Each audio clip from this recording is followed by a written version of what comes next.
Jim Norton is not a doctor. He's not an expert. He's not even a good person.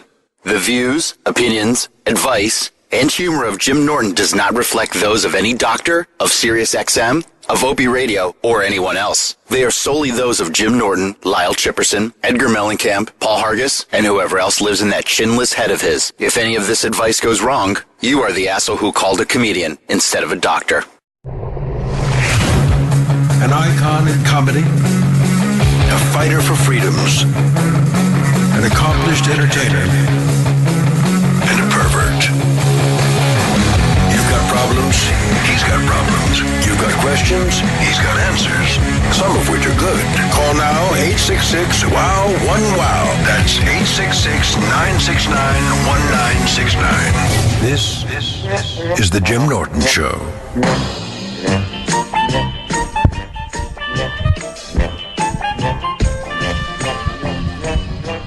Well, hello. Hope the volume is good. Lou and I did not do a volume check before. We kind of just take for granted that it's going to be good. So, I guess I got a couple of calls already. I've been doing this thing because, I've been bitching about my arm being messed up. My right arm, I've got some tendonitis, and I haven't been able to lift in months. And I occasionally ice it, but I always forget to, which I know is very good for it. But one of my trainers recommended this thing called DMSO, which is like a roll-on deodorant that you put on the afflicted area. And when you put it on, it itches for a little while. And it's some kind of an anti-inflammatory. And it's itching me right now because I put it on. But it is helping. I've been using it probably for about 2 weeks. And my arm is slowly improving. And again, I ice it after about... I'd say if I work out 4 times a week, I ice it twice. So if anyone knows what the DMSO is, I don't really know what it is. And but it was a trainer who recommended it, and it actually helps. But the itching, I don't know exactly what that is. Let's see here. Bryce in Dallas. What's up, Bryce? Hey, Jim. Your good buddy Joe Rogan kind of came out and talked about how he takes testosterone injections. And you guys are about the same age. And I know you've been doing the cryotherapy. I was wondering if you'd ever consider doing, like, testosterone shots.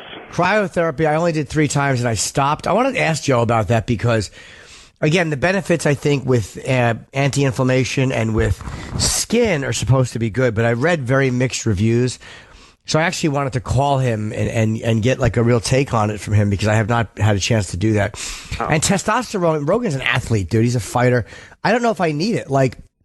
I think you have to keep taking it, like you have to work out a certain amount. Again, I don't know enough about it, but I've thought about it. Like, would it help my erections? Would it help me be more, whatever? I just didn't know.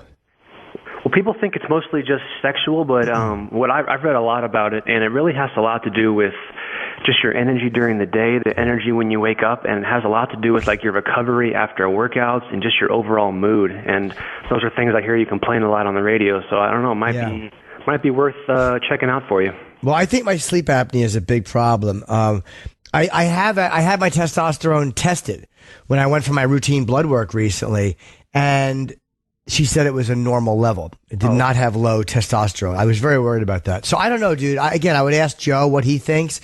I would get an opinion because he does it, but again, Rogan may have different needs than me because he's like a gorilla-bodied athlete, and I'm just I'm more of a svelte twink model type. Is Joe Rogan cool in real life? Is he a nice guy? No, I can't stand him. No, of course he is. He's a great guy. He's he's a very real guy. Like Joe has a pretty brutal honesty about him and uncomfortable honesty, which is why I like him, because if he likes you and he spends time with you, you know it's genuine and he's not doing it because he wants anything. He's a very genuine person. So yeah, I like Joe a lot. Yeah, you're really good on his podcast, though. I really love when you go on there. I love doing it. I think he's a great fucking broadcaster, and I really mean that. I think he's the best announcer in sports too. Yeah, so I love Joe. All right, man. Appreciate it. All right, pal. Take care.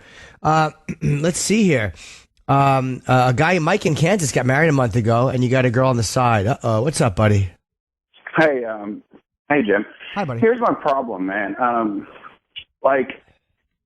I love the girl I'm with. Love her more in life. Okay. She's got everything going for her. She's made my life better. But there's still like this girl in the past. and she does all the dirty stuff, the ATM, everything. Sure. You know what I mean? I do. And I don't want the new girl will do it, but I don't want her to, and it's causing a rift. Yes, the big thing, the Madonna whore complex. Every guy has it.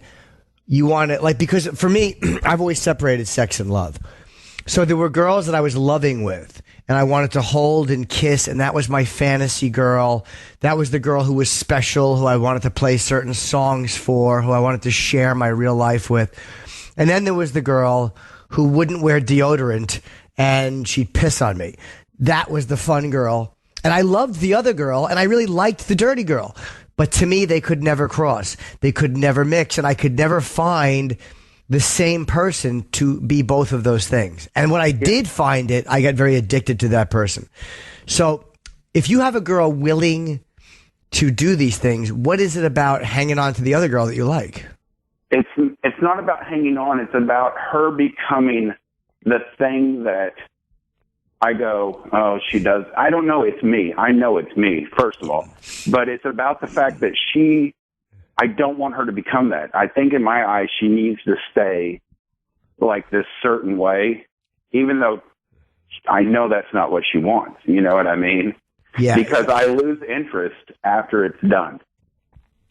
Yeah, because it's just a purely sexual thing. And when sex and love are not combined, like you said, I lose interest too. And I look at sex as a bunch of things on a checklist. And then when I accomplish them or I do them, a lot of times that person, I need to move on. How do I continue to look at them as a real person? That's the key. For me, it always starts off sexually. For any relationship that's worked, I have to start off with a pure lust. And if that can develop into love, then I have a shot at a relationship. Because to me, the sex or the dirty stuff is the most important part. And a lot of times I like the chase. So I fall for a girl the more she makes me chase her, or the more tortured I feel by her. It's very weird games I play with myself. And none of it is truly, an honest way to be. But I would say get rid of the side, because the side pussy is what's going to fuck you up more than a wife who does fun stuff, because you're going to get caught, or the guilt you feel from cheating is eventually going to make you be a shitty husband, or she's going to start to resent you because you're not doing stuff she wants to do. Right. And see, that's exactly, Jim, this is why I called, man. You take time thinking and you put it in perspective by hearing someone else say it. Well, sir, I've destroyed every relationship I've ever had. So I am standing up from the wreckage of my personal life to tell you what I did wrong. Well, we all do the same crazy stuff, dude. It's all it is, you know?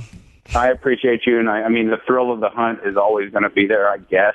Sure, it's I greed. just don't want to ruin the one that I'm with by... so thank you, Jim. Man, well, you know what, dude? Thank you, buddy. But before you go, the thrill of the hunt is a big one. And one thing you can do, because one of my girlfriends and I used to talk about cuckolding a lot. And we both knew that was a big step to take. Like, I never wound up watching her fuck anybody else.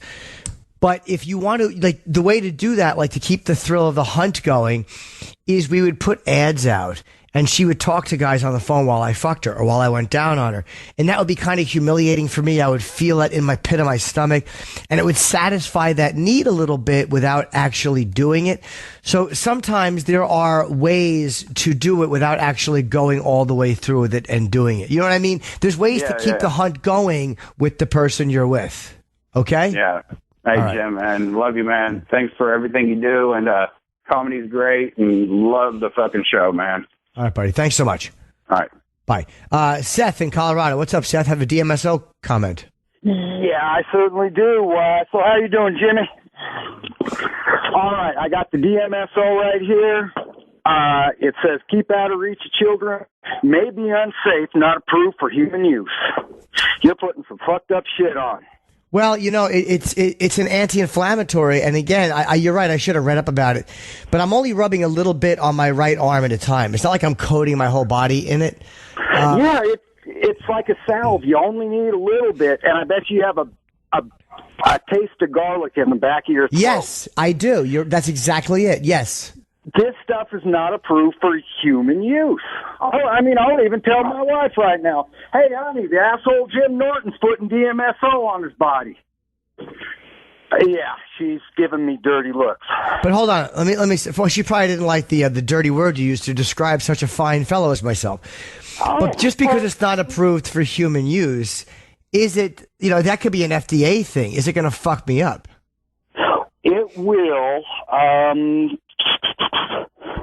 Skin irritation, avoid contact with eyes, skin, clothing, wash thoroughly after handling.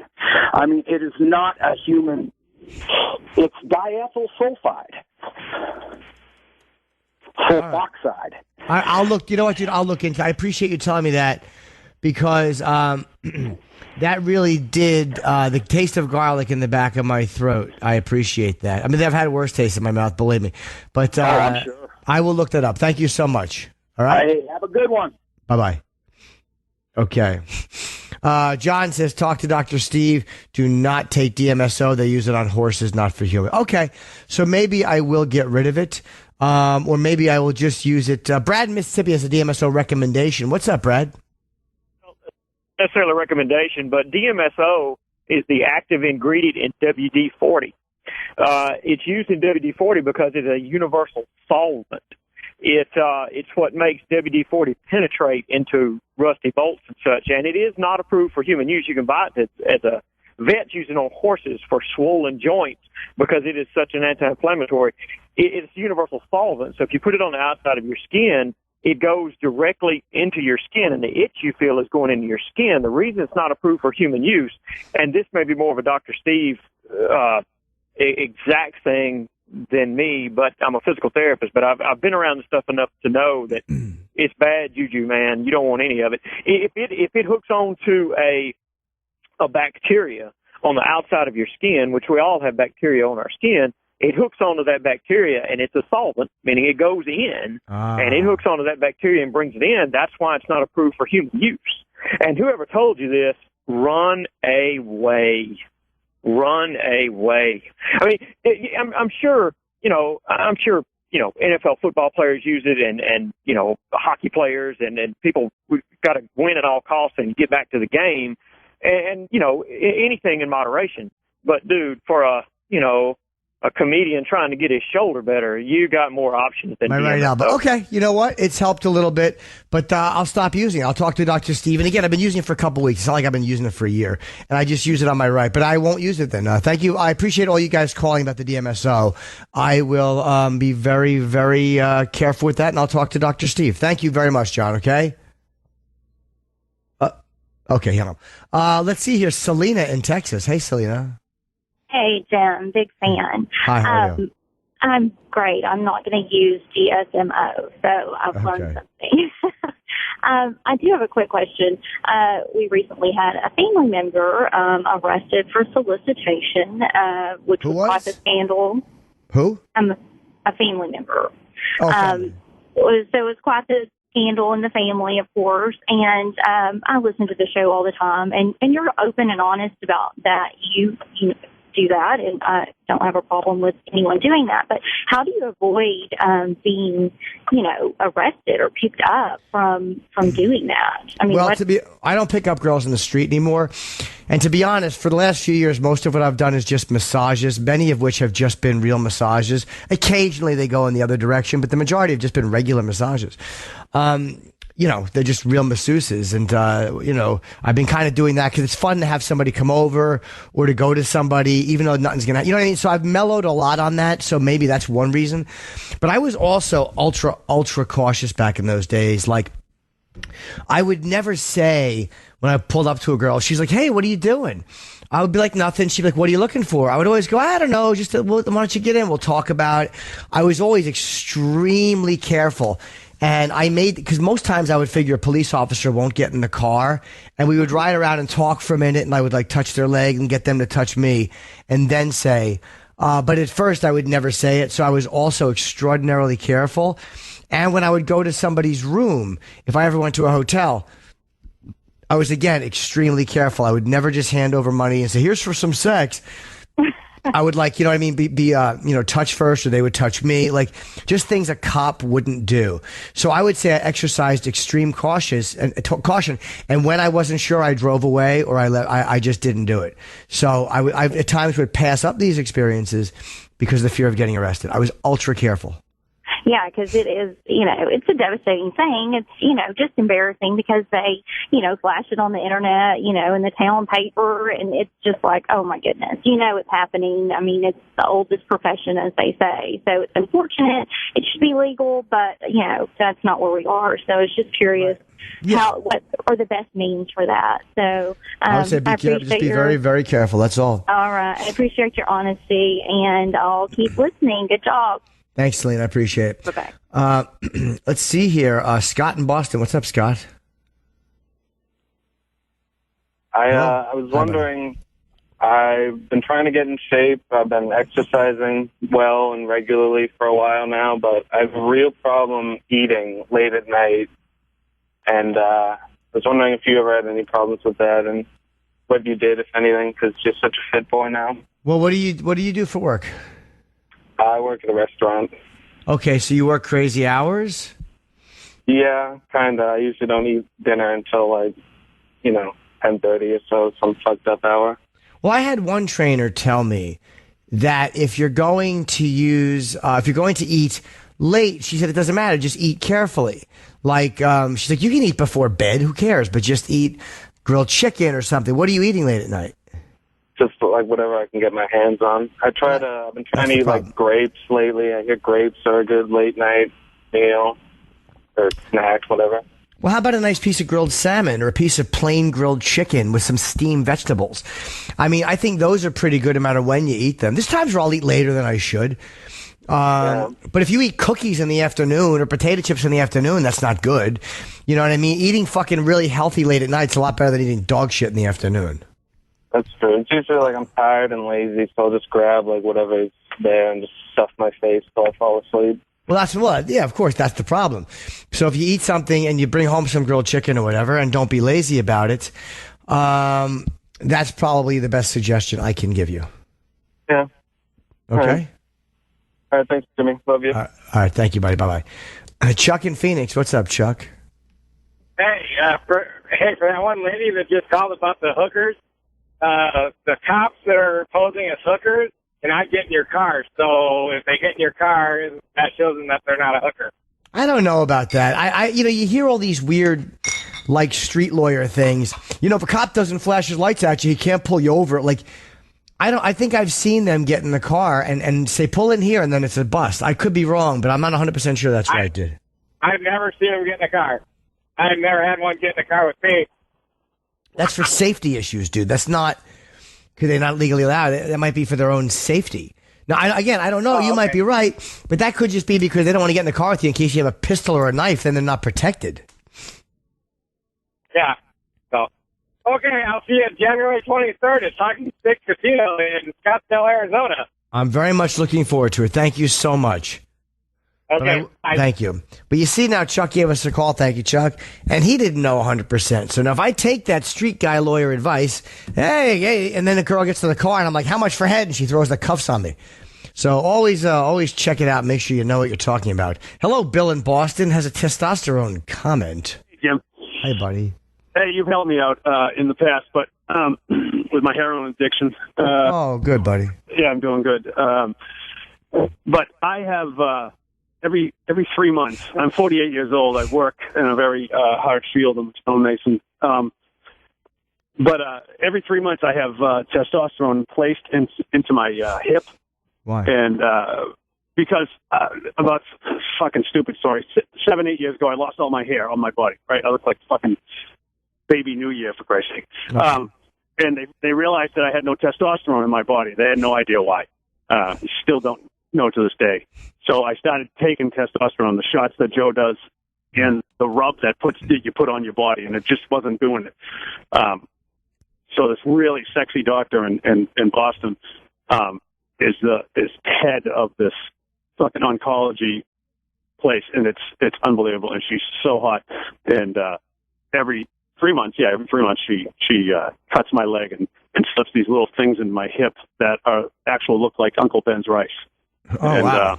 And she puts 12 of them in my hip, and they dissolve, and I feel like I'm 18. Okay, my wife can't stand it sometimes because all I do is get hard-ons,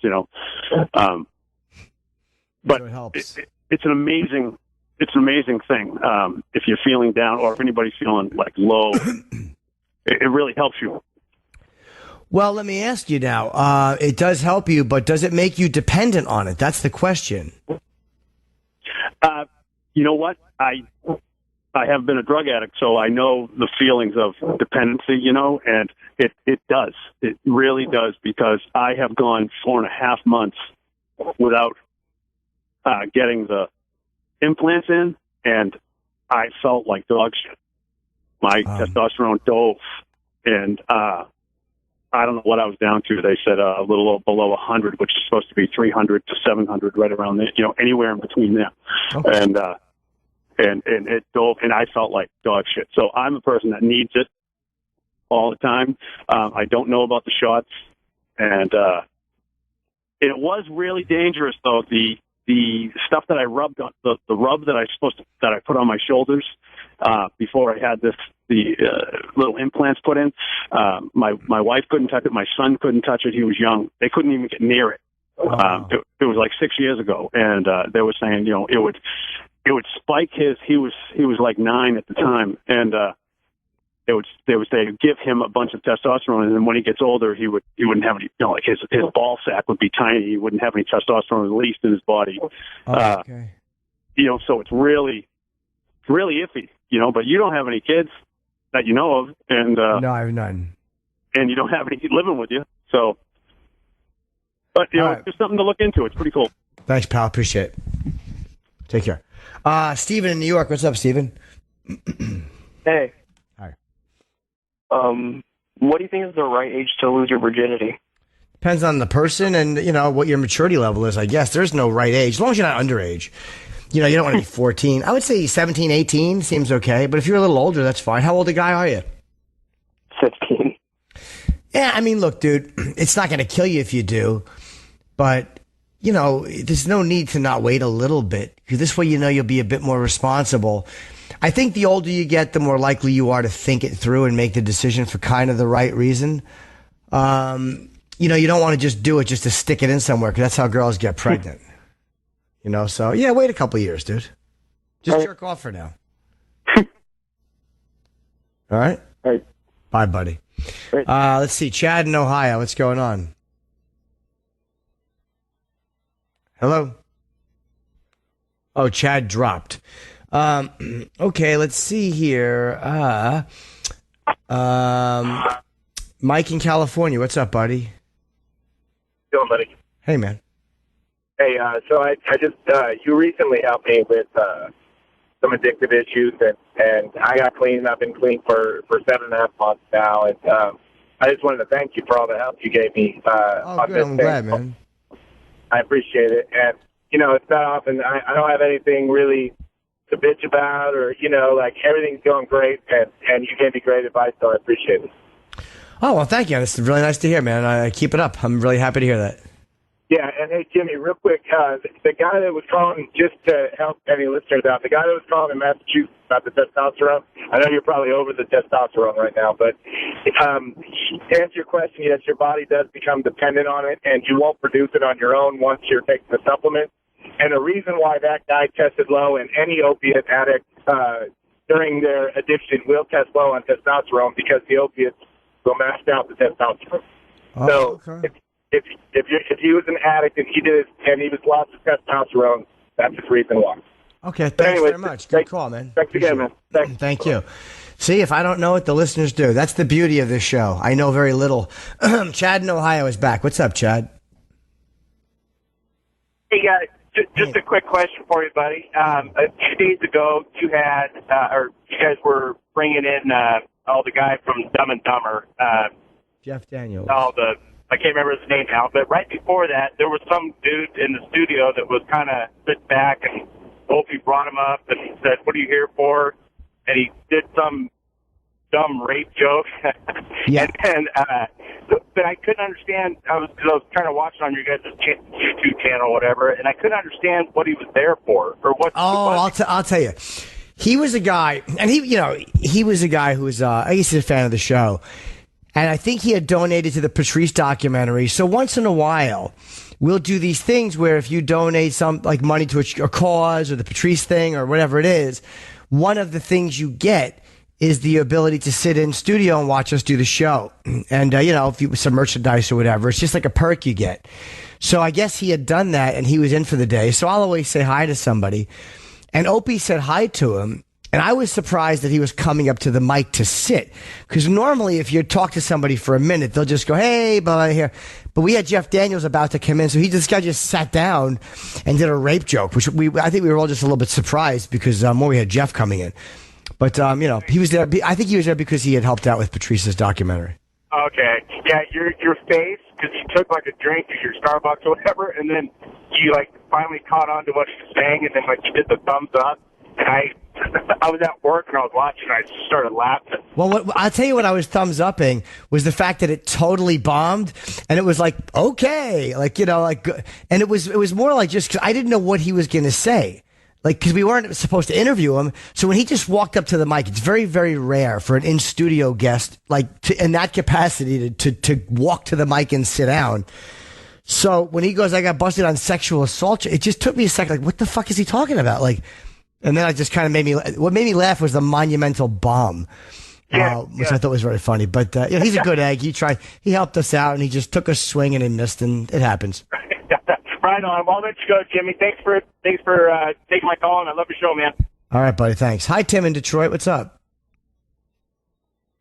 I recently had a threesome with my wife and another woman that was alcohol and marijuana fueled, and we had discussed it, earlier. And she said, "Well, if I have a threesome, then you got to have a threesome with another guy."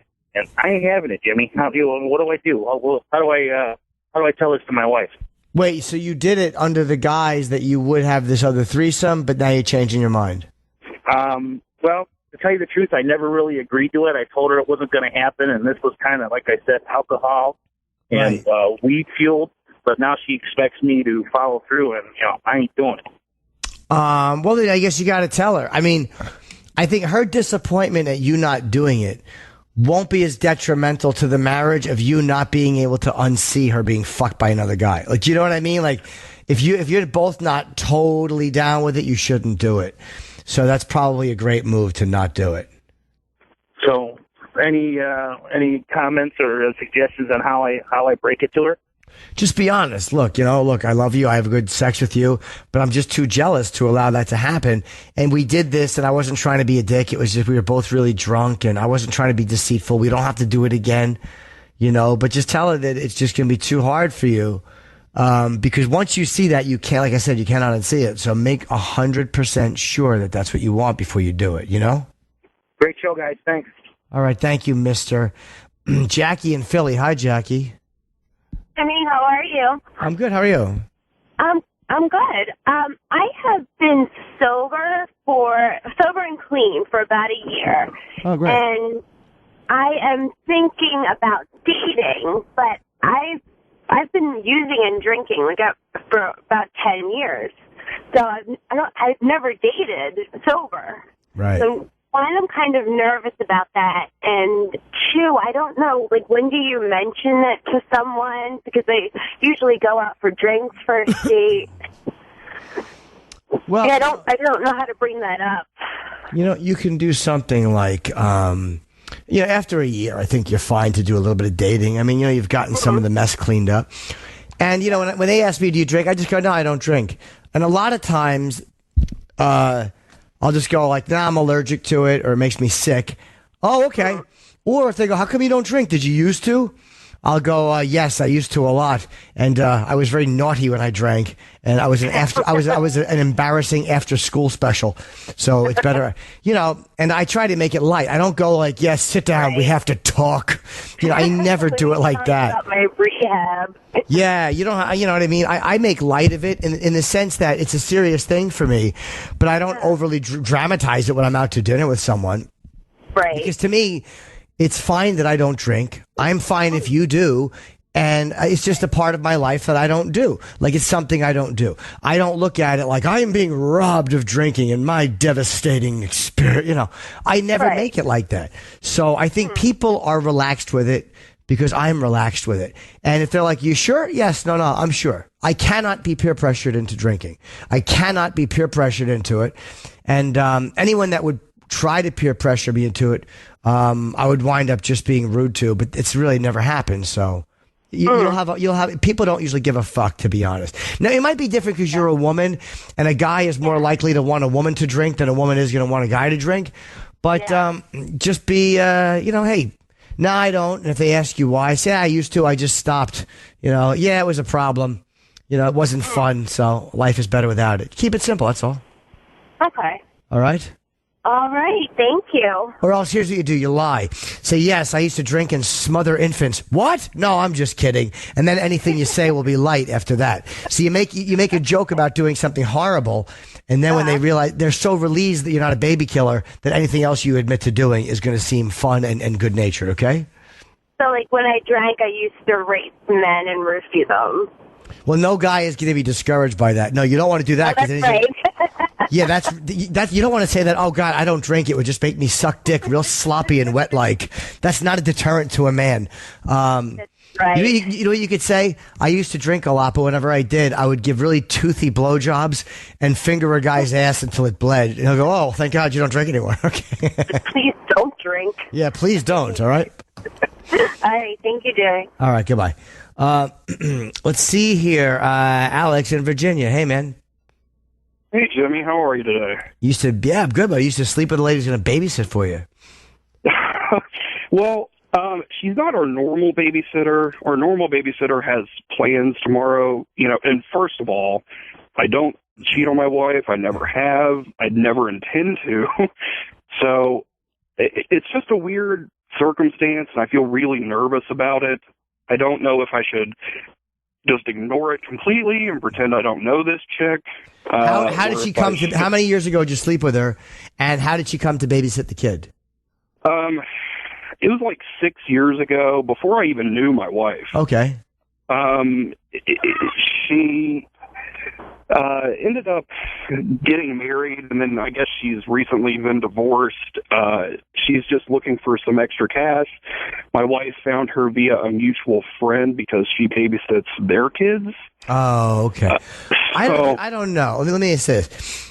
I mean, obviously you're not doing anything wrong, but do you really need that possible headache? Like, your wife might go, why the fuck is she in my house? You like, how would you feel if it was just some guy your wife fucked going to babysit the kids? Maybe I'm a little more liberal, but I'm pretty confident in our relationship, and it really wouldn't bother me that much. I mean, sure, it would be a conversation, but I'm not the type to explode on something like that. Well, why don't you ask your wife what she thinks? Why don't you just ask her? Sit her down and just, pinch her nip a little bit. Go, hey, babe, I got to talk to you. Straighten her out. Show her who the man is. But ask her, like, legitimately, what do you think? She might go, fuck that. Or she might go, I don't care. But, why not ask her? This way you at least give yourself plausible, not deniability, but at least you were honest about it and your wife won't give you any malarkey. I'm not a fan of malarkey. Yes, I am not either. That's good advice. Thanks, Jim. All right, take care. Let's see here. Dave in New York. What's up, Dave? The problem I'm having right now is I genuinely want to get sober. Okay. And I experienced 2 years in the rooms. Okay. And it doesn't quite work for me because I'm a little more atheistic than other people. Mm-hmm. And I understand, the chapter to the agnostics and everything, but that really doesn't apply to me. And, Let me ask you a question. And I'm not saying that let me ask you a question. Now, I'm not trying to sell you on a 12-step program. Whatever you do to get sober, good for you. But what do you mean it doesn't apply to you? Well, with the 12-step program, I find it to be more religiously orientated. And whereas I am I'm not anti-religion, I'm just, just a non-believer. Well, that's fair, Dave. And you can believe in no deity at all. I'm not, and again, whatever your belief is cool. But whatever we say, like, well, that doesn't fit me. I'm always careful of that because, I mean, yeah, everyone's kind of different, but chronic uniqueness is bad for us because as alcoholics, you know what I mean? We're all very similar people, man. I'm following. We're all very similar people. And I have had my faith since I've been sober change a lot. And I've lost a lot of it. And a lot of it is just me, my self-will and me being an asshole. And some of it is like the more I look about black holes and science and deep space and fucking, you know, I try to understand theoretical physics, which I hardly do at all. But the more I look at this scientific shit, the harder it is for me to believe that some creator made it and is listening to fat-titted Jimmy complain that no girl likes him. So I've struggled with that a lot. But I think that you can be an ardent atheist or a hardcore non-believer and still get sober. Let me just say one last thing before I go, Norton. Sure. I celebrate. You know, I did 2 years in the rooms. I went through a sponsor and went through the steps and everything. And I'm deeply embarrassed because I falsely celebrated a year sober. Okay. And everyone in the room knew I wasn't sober for a year, but I was up there, you know, telling my hardships and everything. And I feel like I can't go back to the rooms because they're in my neighborhood, and like everyone knows that I lied. And hold on, Dave, let me tell you something, and I know what you're saying is important. Nobody would hold it against you if you came back. It's one of those things that, like, okay, yeah, it's embarrassing. So what's more embarrassing, that or fucking drunk driving into an 8-year-old? Like, okay, I fucked up, but you're saying that program or this place didn't work for me, when the reality is you probably didn't do everything you were supposed to do. And I can't think of any form of treatment, whether it's a therapist or religious or 12 steps or cold turkey, where lying is a great part of recovery. So I don't think any place you go, hey, I'm lying about how long I've been sober and I'm still a liar, is going to be okay. So it's okay to admit, hey man, I fucked up. I was dumb. I did it the way I wanted to, and I didn't do it the way I was recommended, and I fucked up. And instead of dealing with the shame of fucking up and realizing, man, that's going to help somebody else someday. You understand someday people are going to laugh at that. Like, you ever hear people in the rooms laugh when someone says something horrible? Yeah, I fucking drunk drove and I fucking hit a goddamn telephone pole, and, you know, we laugh at that shit because we understand the craziness. So don't be embarrassed, or be embarrassed and go back anyway and give it another shot while you're alternately looking for another treatment place. You don't have to stay there forever. Okay? You don't have to marry yourself to 12 steps, but at least go there where you know people and begin talking fucking honestly, maybe for the first time. Thank you. Thank you. Nice. I think you said what I kind of needed to hear. You know, yeah. You kind of kicked me into the right direction. Fucking Norton, man. Thank you. All right, good luck, buddy, and you know, just make sure you try to do something, because there's nothing good to be found when we're out there, and you know that, okay? Thanks, Jimmy. All right, good luck, Dave. Take care, buddy. Let's see here. I don't know about this one. Jamie in Philly. Hey, Jamie. Huge fan, seen you twice, and I appreciate the feedback with this. I just found out I'm the youngest of 3 boys, all American family, mother, father, 3 kids. My oldest brother's 42. The end of the summer, my aunt accidentally flipped to me and said something like, "Only your brother knew how hard your father fought to keep custody of him." Wow. And I was like, "What the hell's going on here?" So I pulled my mom and dad, put them down. I'm like, "All right, we've got to talk about this." And my mother and father admitted that my dad was married well before I was even a thought. Back when my brother was born, 1973. They had him, and then things didn't work out with his wife, and he met my mother. My oldest brother was like 2 years old at the time. They talked to a psychologist. The psychologist back in the early 70s said, "Don't tell him if you're going to start a family to my mother and father, you're going to have 4 kids. Don't tell him he'll feel like an outcast. Just raise him like he's yours." So wait, so the mother, your mom is not his biological mom, but he thinks she is. Yes. And my mom's been living this lie for my father for the last 42 years. And you want to know if you should tell him. Now, I don't know. I've never been through that, but I would say this. The advantage to him knowing is for medical reasons. What if there's something in his biological mom's fucking medical history that he should know about. Like, what if there's a bunch of male breast cancer or whatever it is? He should have access to those records medically. I think that's unfair. And your parents are probably not thinking of that. Like, your mom they're probably not trying to be dicks, but they're probably just not thinking of that. Well, my mother said, like, I think you should know, but I'm not the one that got married and had a kid, and divorced. But that's your father's responsibility. My mom's like, for my dad. My dad's just a cold, like, non-confrontational. No, not doing it. Not happening. I'm not saying anything. Well, he's dated 42 years, and he's content with, living that life. Well, why don't you mention to him that the medical angle? Like, maybe he hasn't thought of that. But say, there might be something in her history which mom doesn't have in her history that could fuck him up and he would never see it coming. I think you should try it from that angle because, non-confrontational or not, I think your brother has the right to know at 42 years old that there may be something he needs to look up or there may be something, he should have the right to know who his mom is, I think. If no other reason than for that. Oh, we lost him. Lou whispers in my ear sometimes in what is a very sexy radio voice, but he's telling me that we lost the caller. We did not hang up on you. So thank you for calling. And, that's what I would suggest. Let's see here. Earl in Ohio. What's up, Earl? Yeah, Jim. Can you hear me? Yeah. Oh, me and my wife, more her than me because I'm not really into it. But we've been doing a swinging thing for a while. You've been swinging? And, yeah, we were swingers. And then got out of it, and she got back into it. Which I allowed her, I guess you can call me a couple. But I allowed her, certain guys. She was never wanting to hook up with a black guy. Well, now she tells me she does, and she's got one set up for this Friday. How do you feel about it? I don't quite get why 1 minute she's adamant about saying no, I don't want to, when it was just joking around when it was brought up, to the next minute wanting to. Here's why she might be like that, and it's probably the reason I'm like that with different stuff sexually. Because it seems like with this age of everything being at your fingertips, you can see everything. It's almost like, so it keeps getting harder to top what I did last week. It keeps getting harder to do what I did yesterday.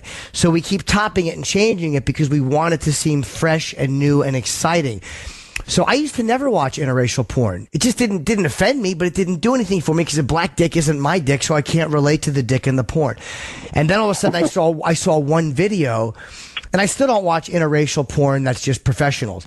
But an amateur video of a black guy fucking a white woman, if I can see the husband in the video filming, like if I know he's watching it, the taboo nature of the dirtiness of it turned me on, and then I can watch that. So all of a sudden, now it's switched, and now I like that. So it's like, by looking at all this shit, a lot of times we continue to need to morph and change so it stays interesting and exciting.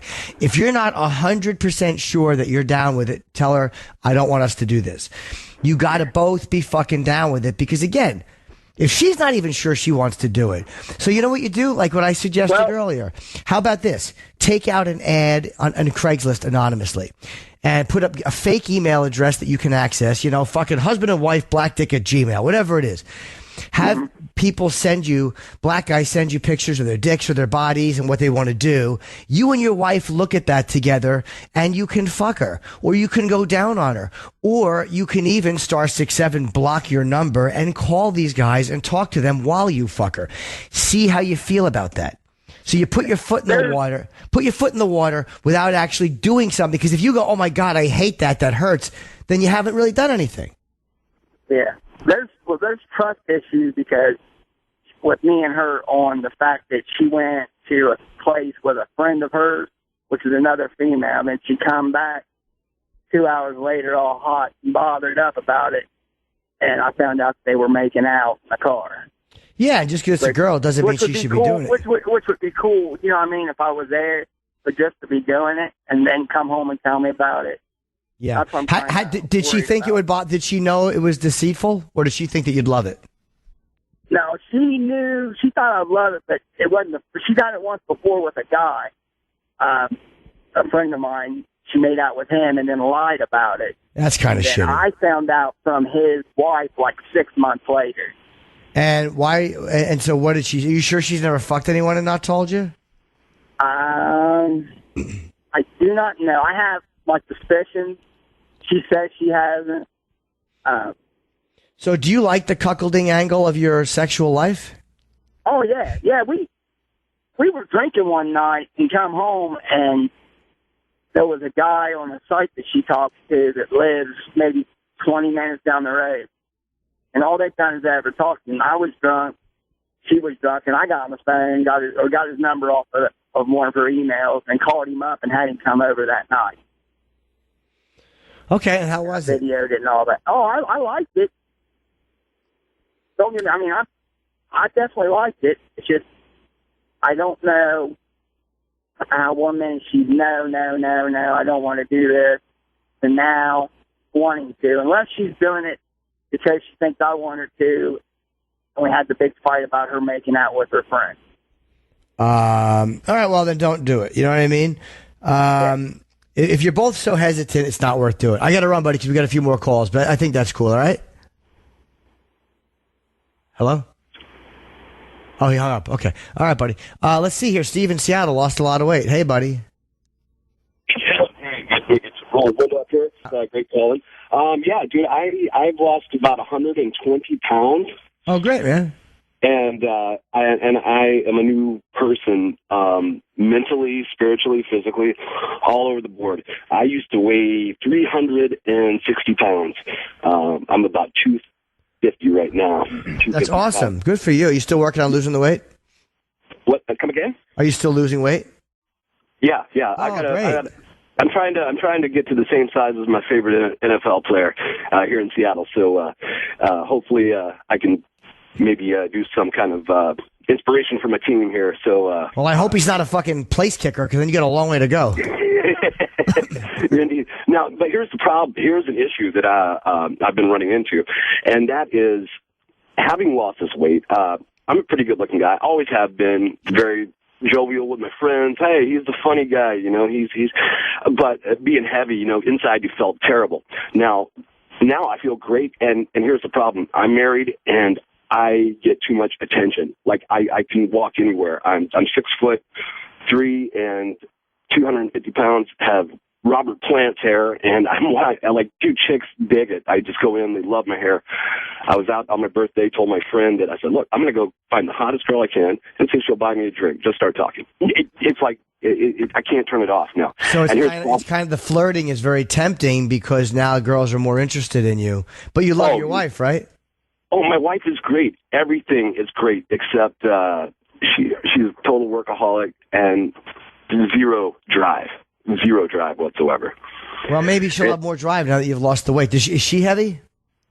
A little bit, not too bad. And she's getting healthier too. But you know, in the beginning of our relationship, we lost, like in the first 6 months of first year with her, her mom passed away, and then later her dad with Alzheimer's. And so it's like we've been through the ringer in the first part of our marriage, you know. And so what's happened is that it's almost like it's turned off for her. And I know she's like, I know you're going to be out, you travel a lot, you do, you know, I just be respectful. And the thing is, I don't want to, because you know, there's been a couple of times where it's a, you know, I've gotten there and like one night stands, and it's just, you know, unless I'm into the person, it's just like, man, here we are. We've been, you know, had a couple of drinks, we're naked, and it's only happened like 2 times. And I wasn't feeling it. I don't, you know, it's not like you know what I mean? Let me say this, Steve. I got to run because we only got 2 minutes left. But I would say my suggestion would be this. Your wife was fucking you when you were fat. She stayed with you. You don't want to go out and just cheat on her now. Maybe try to work things out with her. I mean, it's fun to get a little attention. There's nothing wrong with flirting. But you know, that's my suggestion, especially if she was with you and you're really heavy, you know? Yeah. I got to run, buddy. We only got 2 minutes left. Yeah. Bye. Congrats on the weight loss. That's great, though. Hey, hit that other caller up a couple of weeks ago. Tell him, man, hope he's listening. Keep up the work, brother. All right, buddy. Thank you very much. Let's see here. Kurt in South Carolina. What's up, man? Hey, Jim. I called a couple weeks ago, and I mentioned that I was just looking at my 100 days sobriety. Oh, great. You weren't able to take my calls to call back, so I am. And I kind of like reflected a great deal on the boredom factor of not drinking and really trying to just, be a normal human being and productive and so on and so forth. But, I continue going to the AA meetings. I go 2-3 times a week as much as I can. It doesn't take away from my family. But at this point, I think I'm getting really sick and tired of talking about alcohol. And I hate to sound narcissistic or basically a bad person, but I look around the room that I'm in, and I see all these people, I hear their stories, and I'm apathetic towards them, but I can't get over the thoughts. Like, in real life, outside of that room, I would never, ever hang out or socialize, nor would they with me. We're just not the same people. And I'm so over talking about alcohol. I'm looking for that next chapter, and I don't know if it's serving my purpose by going to these meetings and constantly hearing these stories about how hammered somebody got or how they fell off the wagon, but they're back now. It's just like it keeps on picking at that scab, and I'm almost becoming against talking about it. Well, I think part of it, and I have to wrap very soon. I apologize. Part of it is this, dude. I don't think the problem, because there's always any group you go to, whether it's A or a non-12-step program, whatever you decide to do. I don't think what they're talking about is the issue. I think the issue is, like you said, I feel different from them. I don't feel like I connect with them. We're not the same. Even though the beautiful thing is, underneath everything, you're exactly the same. Like, socially, you may be different, intelligence-wise, whatever, but underneath, it affects you the way it affects them. To me, that's the part of it that helped me a lot, dude. I got sober when I was fucking 18. You think I related to people in their 50s and 60s lifestyle-wise? I was fucking terrified. I had zero self-esteem. I had no life skills. I didn't relate to a lot of people. Sometimes the only thing I related to, it's not even the booze. Dude, you and I could talk. I quit when I was 18. You probably drank a shitload more booze than I did. But I can absolutely relate to the way it made you feel. And I don't mean drunk. I mean the regret, or the things that we do, or the lack of control we have, or the abusive relationships we get into, or the way, you know what I mean? The fucking things that make me who I am, or the things that make you who you are. That's the shit I relate to. The war stories are the war stories. They're irrelevant, because, you talk to a guy who's doing life in prison because he killed somebody and he can't remember it. That's what happens out there too. I'll never be able to relate to that type of thing. But, they say identify, don't compare. I'm not going to relate to everything a fucking person says. So I take the things that they say that I actually can relate to. And the things I can't, that's okay too, All right, man. Thanks. All right, but again, my only suggestion is, if it's having a hard time, whatever the group is, search for other ones. You don't have to stay in the same fucking building. Go to another place, find some other people, but don't give up and just go back to drinking just yet. Give yourself a little bit more time, all right? All right, thanks again, Jim. Okay, good luck, Gene. Guys, I got to go, so I apologize to those of you who are still on hold. I'm going to Anthony Cumia's right now in the rain to do his show. So if you want to hear me on Anthony, go to anthonycumia.com. If not, then don't. Bye-bye. Thanks for listening to The Jim Norton Show. Hear all that advice whenever you want to on demand at SiriusXM.com/on-demand. On SiriusXM is real.